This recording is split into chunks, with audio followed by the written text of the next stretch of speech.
ఉంచాల్సి వచ్చిందా ఈ cinema? Lovely yeah. So బేసిక్గా అదే నా వైఫ్ కూడా అదే అంటుంటుంది, నీ ఒరిజినాలిటీ ఏంటో బయట తెలియదురా. నన్ను అందరూ ఎలాంటి పర్స్పెక్టివ్తో చూస్తారంటే వీడు is a boy, good boy, America పెళ్లి కొడుకు, లేదంటే బావా. నేను చేసిన అంటే ఇప్పుడు తారకన్నతో రభసలో నన్ను ఒక రకంగా ప్రజెంట్ నేను అలాగే తెలుసు. నాకు లక్కీగా ఏమైందంటే నేను దీని తర్వాత సైన్ చేసిన సినిమా కూడా నాకు దేనివల్ల వచ్చిందో చెప్తాను. నేను డీలోకి వెళ్ళిన తర్వాత నాలో ఉన్న ఒక డిఫరెంట్ యాంగిల్ని చూడటం స్టార్ట్ అయింది. But that is the real me. ఇంకా ఎక్స్ప్లోర్ చేయడానికి ఈ కథ దొరికింది. నేను వరుణ్ నాతో చాలా ఇయర్స్గా ట్రావెల్ ఉంది కాబట్టి he tells me you are the best comedian అంటాడు యాక్చువల్గా.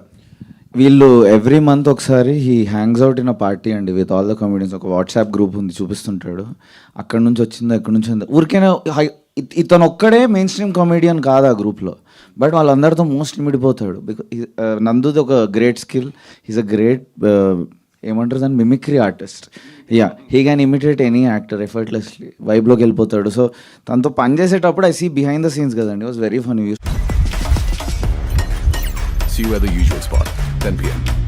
Let's ride the boat.